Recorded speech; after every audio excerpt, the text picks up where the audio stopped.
given the contagion and the way where the economy has cratered?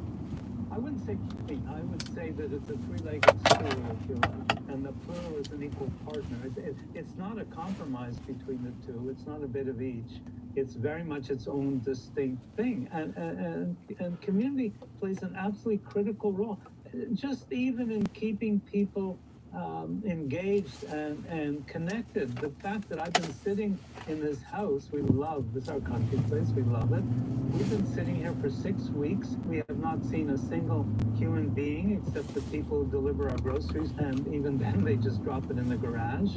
And yet we're probably more connected. I mean, I always used to question technology, but Zoom type technology builds back community. I'm on calls with they can't fit on my screen. You know, there's 30 people on the call, so that's keeping us connected. It's also keeping us informed. As I said earlier, we've been working on, in a group we're calling blind spots, where we're trying to address blind spots and how this is happening, mostly with physicians, mostly ER emergency room physicians, and we have connected and bonded with our calls. At one point we were going 2 hours every single day on this. These guys were leaving the ER, coming for 2 hours, and going back to wherever they were going, or going back to sleep probably. And so community is critical. It's, as I said, governments protect us, businesses supply us, communities engage us. What everybody is wondering now, not only governments and corporations, but us ordinary folk, is when is the lockdown and how do we know when things are okay to go back to normal, however normal is defined these days? How do we get there? I certainly hope we don't go back to normal, not only because normal was problematic, but because normal is going to be more problematic after than before because of the losses and the chaos that's resulted. I mean, this brings me into what I've been working on here, which is I am personally, I had a whole bunch of questions. How did it stop in Wuhan? How did it stop in Korea? How did it stop so quickly? How do people get this without any obvious exposure? Why do outbreaks occur in some places, Montreal more than Toronto, Wuhan more than Shanghai, and all those questions were suddenly answered in my mind by a report I saw, by the way, a CBC report, which was in French in a blog on Radio Canada about a study in Italy that showed that the coronavirus particles could attach to particles in polluted air. And I just looked at that and I said, wow, that's it. This has just come out now more strongly in the last few days. And frankly, what's going on now is the recommendations for what to do are absolutely hit and miss. My proposal is simply that we got to get pollution out indoors and outdoors.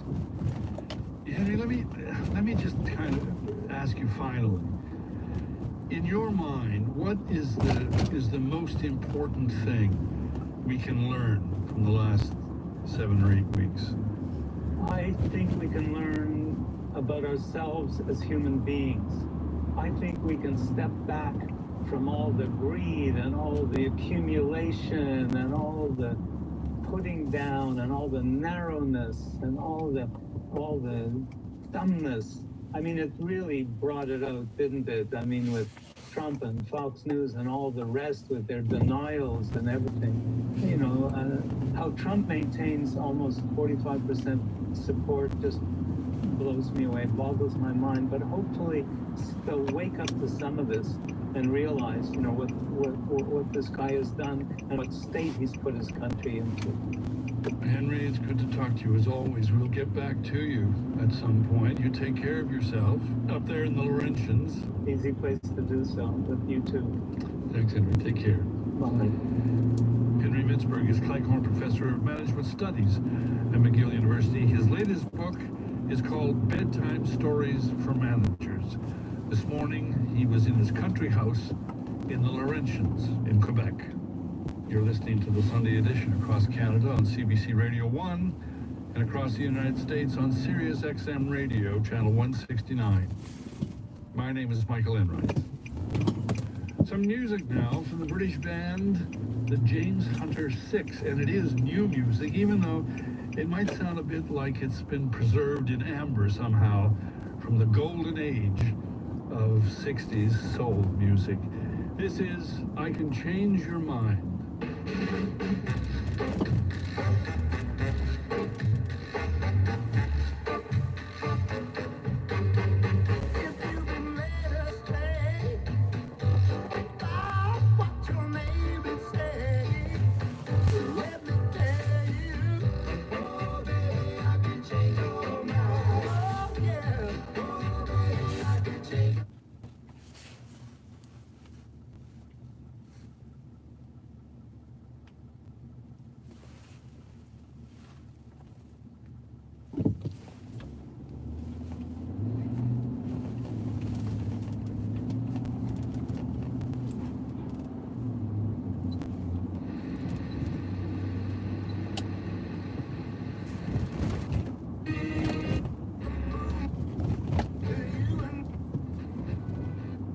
Le coronavirus prend beaucoup de place, il y a bien des gens qui en arrachent. Ouais. C'est correct.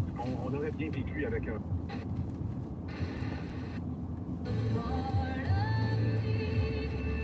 Sécuritaire conforme aux directives des autorités sanitaires sur la santé et la sécurité.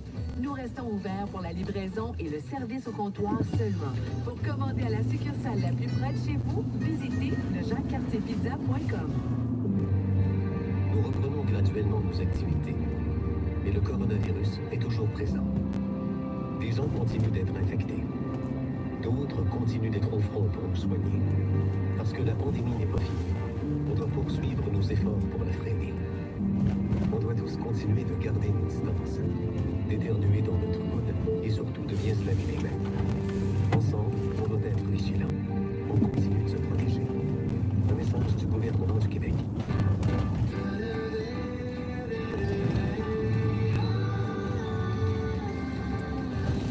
Allumé ou éteint? FM 103.3, toujours allumé.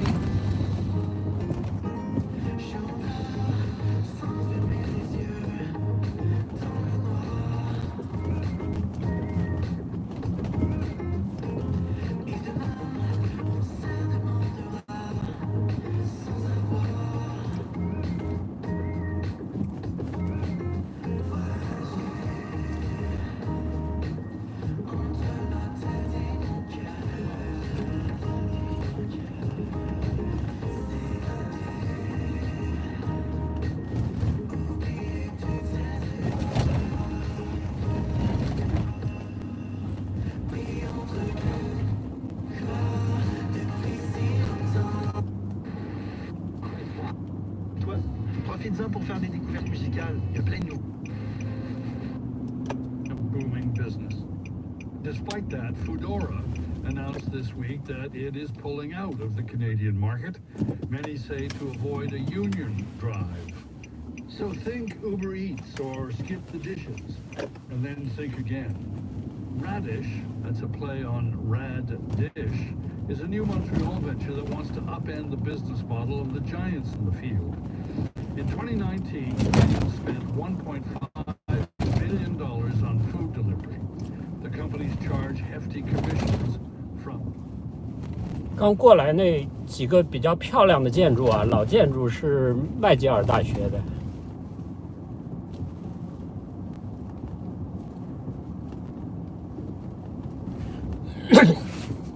这地方就靠近皇家山了。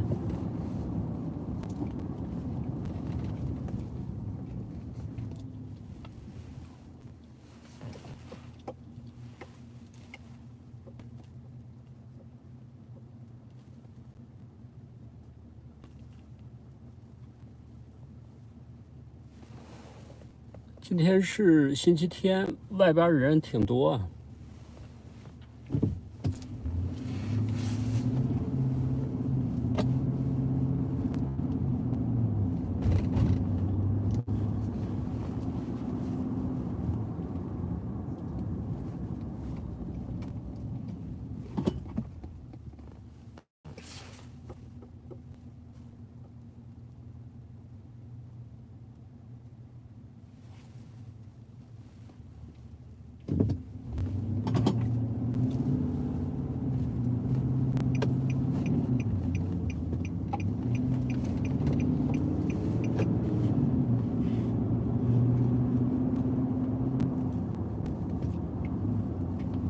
左边就是皇家山。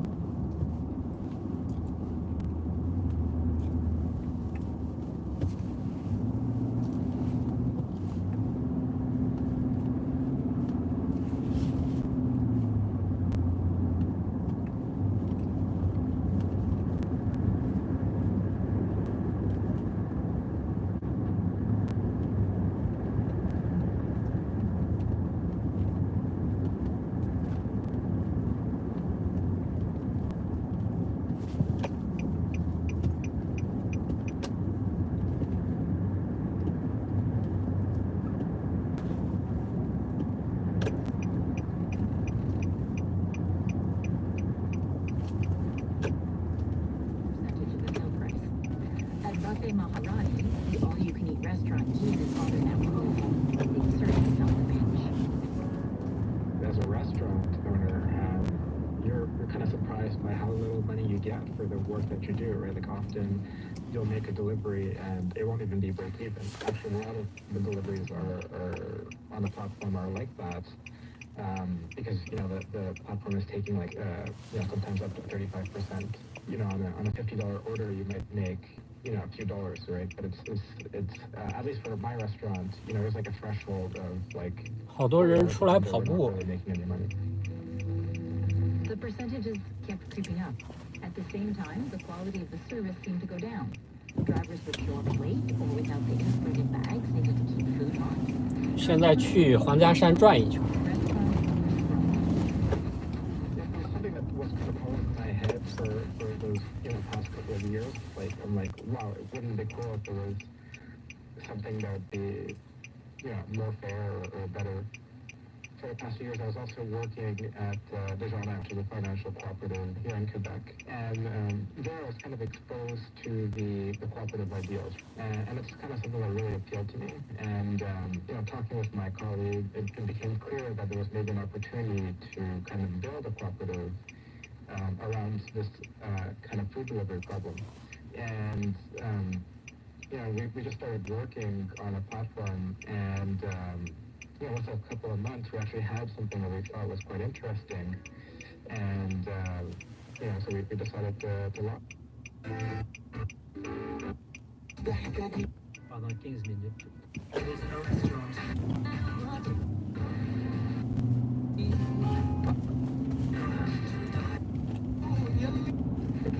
Make it.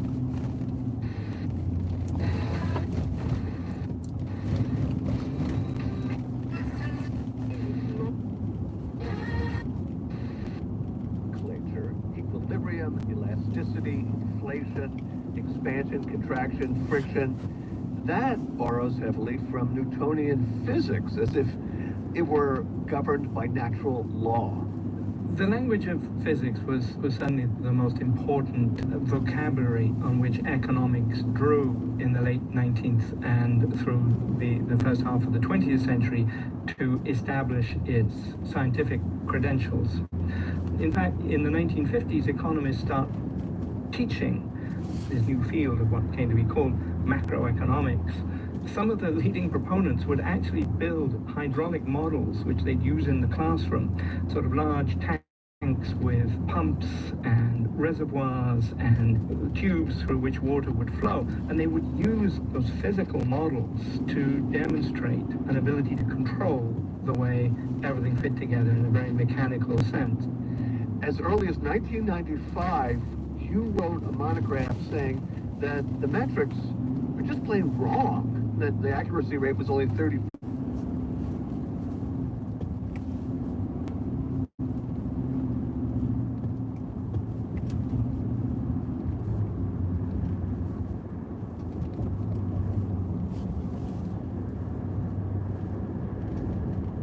现在皇家山不能停车了啊，停车场都关了。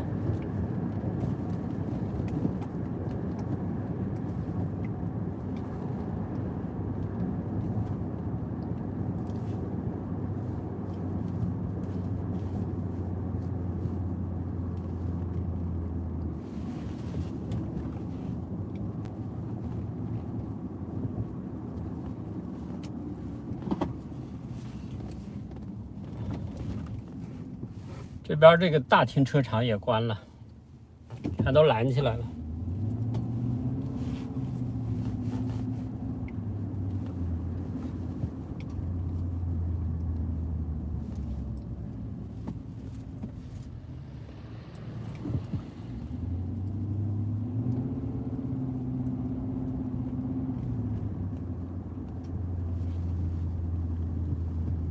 对，天暖和了，跑步的人就多了。今天天特别暖和，今天最高温度是20度。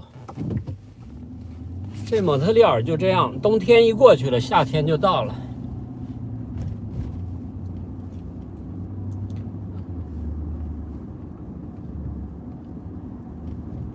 前2天很多人都上街还穿羽绒服呢，这2天就穿 T 恤了啊。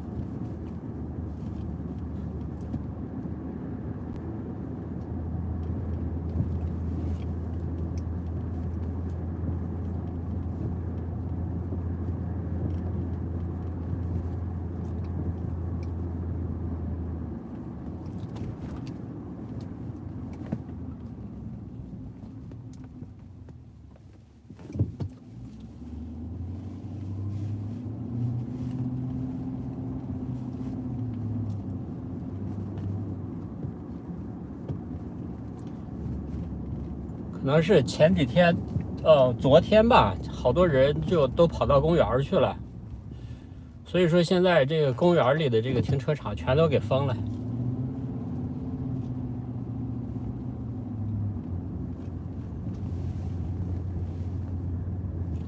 我这上皇家山来绕了一圈看看，现在这停车场都关了嘛，也停不了车，还是往西山走吧。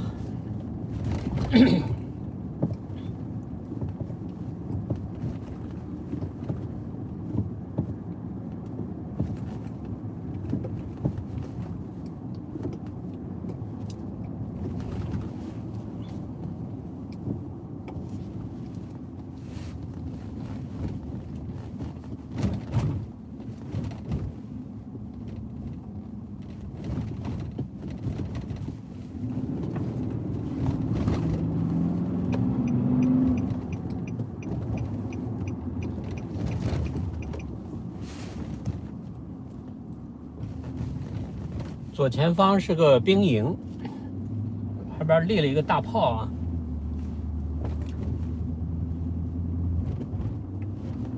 好像是蒙特利尔皇家军团吧，还是什么？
where they are right now in their jobs so that they aren't going on unemployment, so that they aren't being sort of dislodged from employers who then have to hire them back in the summer. I do think that the Danish plan was a little bit more sensible in that regard. When the people and the government reopen the economy, it'll be a very different one from what we had in February. And I really want you to take us through the steps that you think will land us at your vision of what the future holds. But first, walk with us down a typical retail street that your reporting suggests will exist in the aftertime. When you walk in the streets right now, what you tend to see is a long line of dark windows. And I'll give you sort of three quick predictions that I made after talking to a number of experts, academics, and business owners. The first prediction is that you're going to get bigger. You're going to see a lot of mom and pops that just can't hold their breath through the next few months. They're going to go out of business, and a lot of that business is going to flow to chains. That's prediction number one. Number two is in the restaurant business. This year will be the first year on record where so-called off-premise spending in restaurants will exceed the dine-in business. And that's going to last. Food that can be delivered is essentially the future of the business. And there's a handful of really interesting and sometimes dark implications of that. Like, for example, really complex haute cuisine might not do very well if it sits in the back of a car for 35 minutes. But what we already know does very well in the back of a car for 35 minutes is pizza. Pizza is already 60% of all delivery in the U.S., so I think that you could see foods that deliver well expanding their footprint of the American restaurant business. And from the unintended consequences file, you made a fascinating point in that piece about what happened to America's diet as a consequence of prohibition. Right, so it was exactly 100 years ago that the 18th Amendment was passed, which banned the production and sale of alcohol. And prohibition only lasted about a decade, but it cast a really long shadow over the restaurant landscape, and it changed the taste of American food, the literal taste. A lot of fine dining restaurants closed because their profit was dependent upon their ability to sell alcohol. As a result, a lot of restaurants shifted from the fine dining world that had taken off in the early 20th century to the rise of lunch car diners. And lunch car diners specialized in now. It was food that kids, such that by the time you had a bunch of fast food companies getting started, like McDonald's, it was the same palate. 西山的路也拦起来了啊！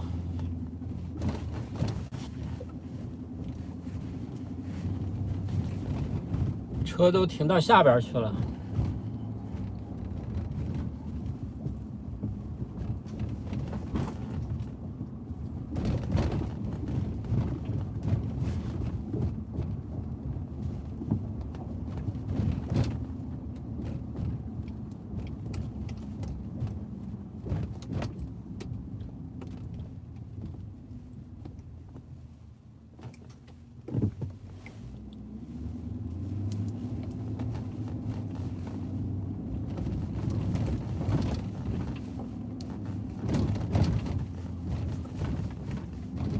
Didn't think they were safer, and so businesses who are most sensitive and adaptable to keeping people healthy will do the best. I do think that you're going to see a lot of consumers make decisions about which restaurants seem to give the most attention to public health. I think you can see more temperature checks at doors, more hand sanitizer within the restaurant, much more space between the tables, maybe even separators between tables. Menus are less likely to be fine paper and more likely to be laminated so that they can be wiped down. You're going to see a lot of elements of the restaurant experience and really just the public retail experience tinged with this sense of hygiene to make people trust that they can be out in public again. JetBlue just announced that it'll require masks on their flights. Mm-hmm. That's another illustration of what you're talking about. But I know you focus on restaurants because they are in the front line for expressing the character of a city. And cities in general, you suggest, will become far less appealing, right? If they're no longer vital or varied or interesting. If they're not those things, then why not move to the cheaper suburbs or exurbs? Yeah, I had a short-term and long-term prediction. We'll start with the short term. What happens to cities overall after the pandemic? This plague is a perfect storm for destroying what many people love most about cities. People move to cities because of their crowds, because of their variety, and their capacity to surprise. And what gives them that? Well, immigrants give them that density of people, the sense of public safety. You know, New York in 2019 was safer than almost, any city in American history on a per person basis. And so I do think that cities will change. They will feel more desolate. They'll feel more empty. They'll feel less alive and less exciting. And a lot of people will leave. And a lot of people who might have come to cities will choose not to go there. But I also think that ecosystems change in response to change. If New York becomes a little bit quieter, a little more desolate, 说得对，留学是最好的移民路径。 rents will come down, which means that the middle class will be able to move back to cities. And that could potentially make cities even more interesting than they were in 2019. Not just the middle class. The marginalized people, the artists, the quirky people that give the city its richness. Yes, they might have this window to move back into cities. 也是最好的宜居路径吧。实际上，有些人他也不是打算移民啊，就打算移居出来移居几年。所以说，这也是比较好的办法。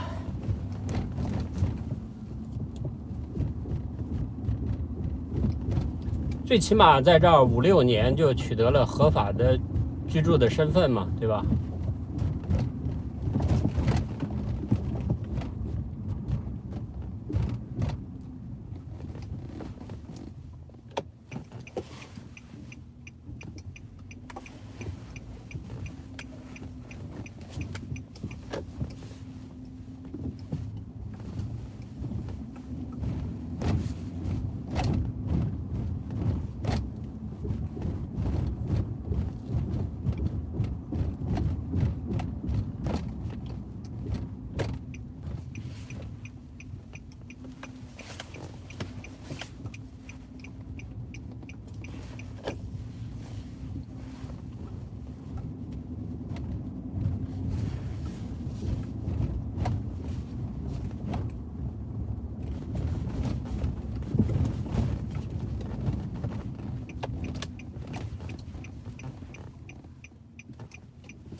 it is good and bad side by side. It is burning, and it is regrowth and rebirth. It's sadness and the possibility of a better future juxtaposed. Derek, thank you very much. Thank you. Derek Thompson covers economics and technology for The Atlantic. That's it for this week's show on the media. It's produced by Casanova Burgess, Michael Lowinger, Leif Feder, John Hanrahan, Sandra Ellen, and Eloise Blondio. This week we bid a social distanced farewell to our intern Anthony Bancy. Anthony, thank you for all your help and good luck with everything. And our show was edited by Brooke. Our technical director is Jennifer Munson. Our engineer this week was Josh Hahn. Katya Rogers is our executive producer, and she's back. On the Media is a production of WNYC Studios. I'm Brooke Gladstone. And I'm Bob Garfield.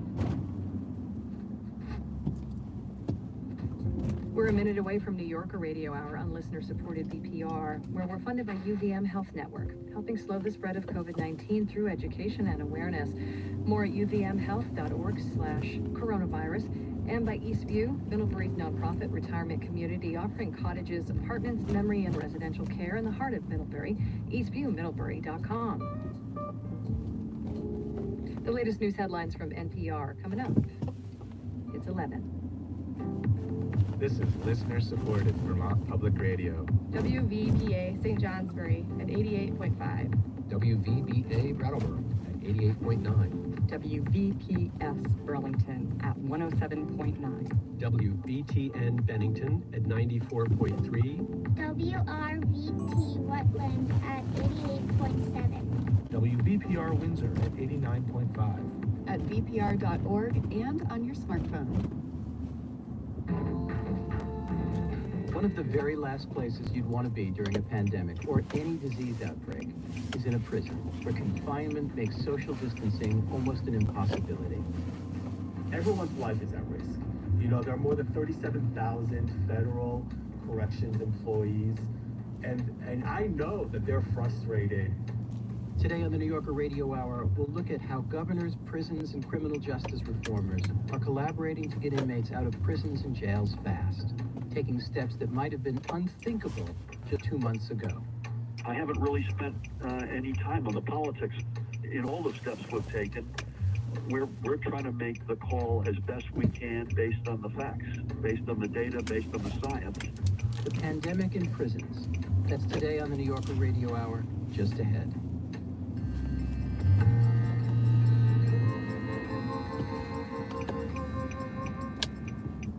Live from NPR News in Washington, I'm Barbara Klein. U.S. senators return to Capitol Hill tomorrow. Senate Majority Leader Mitch McConnell and House Speaker Nancy Pelosi have turned down President Trump's offer of rapid coronavirus tests for lawmakers. In a rare joint statement, they say, as testing capacities ramp up, such resources should be directed to people on the front line of the pandemic. Trump tweeted suggesting that the response was political. But NPR's Windsor Johnston reports instead the lawmakers say they'll follow protocols issued by the congressional physician. The Office of the Attending Physician issued 6 pages of guidelines that recommend health screenings for lawmakers returning to the Capitol. They also encourage facial coverings, frequent office cleanings, and telework or staggered schedules for staff. Lawmakers have expressed health concerns amid the pandemic in recent weeks. Senate Majority Leader Mitch McConnell has repeatedly said the Senate can operate safely with proper social distancing. The House announced last week that it's extending its recess until at least May 11th. Windsor Johnston, NPR News, Washington. Many migrants returning to Guatemala from the U.S. are being turned away.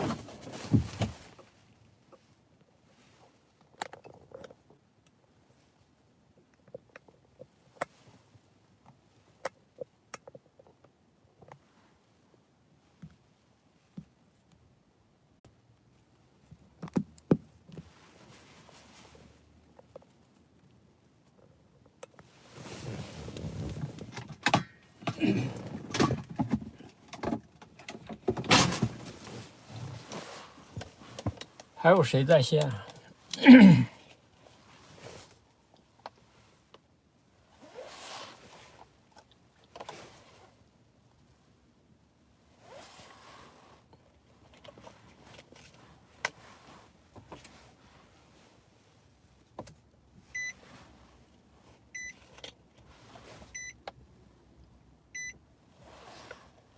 Medical Officer of Health, Teresa Tam, was optimistic. By following public health recommendations, Canadians have collectively brought down the rate of infection. However, Tam cautioned that it's everyone's duty to continue to protect each other, especially those most vulnerable. New Brunswick said it had no more active cases as of Saturday after 2 weeks with no new infections. And Ontario reported that it's 今天不卡是吗？今天是用手机直播的，手机应该不卡。Survey suggests that most Canadians believe the economic impact of the pandemic will get worse and that more aid will be needed. 哎呀，太热了。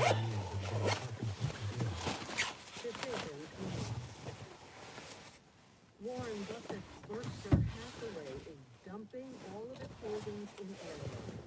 In yesterday's annual shareholders meeting, widely watched billionaire investors said it was a mistake not to sell earlier when the coronavirus pandemic started devastating the airline industry. The music streaming service Spotify has released its quarterly earnings report and numbers. The Swedish company says paid music subscribers have surged. And as NPR's Neda Ulaby reports, the data is also yielding us information about how listeners are spending their time. The world's most popular audio streaming service says it's seeing increased searches recently for the words chill and instrumental. It's like the feeling stressed out. Spotify says the number of its paid subscribers is up 30% since last year, and reports that many are also seeking more wellness and meditation podcasts. Some Spotify executives might need a little stress relief themselves. Revenue from advertisers has dropped, coming in more than 20%.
Assistance to file. We don't know how many workers have been furloughed or had their hours cut. And there's already concern that the multi-billion-dollar relief package won't be enough to tide us over to the other side of this pandemic, whenever that comes. The pain is just enormous. And the brunt of it is being borne by those who didn't have much of a cushion to begin with.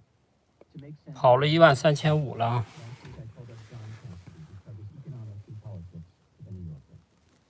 John, we're hearing so many dire statistics about the economy. Before we dive into them, how would you differentiate between the Great Depression and the way that began and the way it stuck around for years and what we seem to be entering here during this coronavirus economic crisis?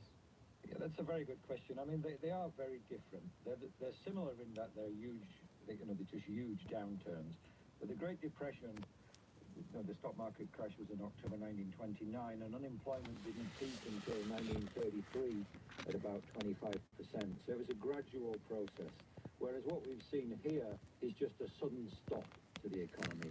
So it's more like a heart attack than the Great Depression. We just said bang. 这个手机拍视频效果还可以啊。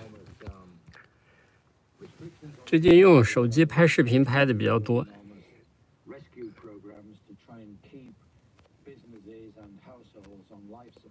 我长焦有点虚。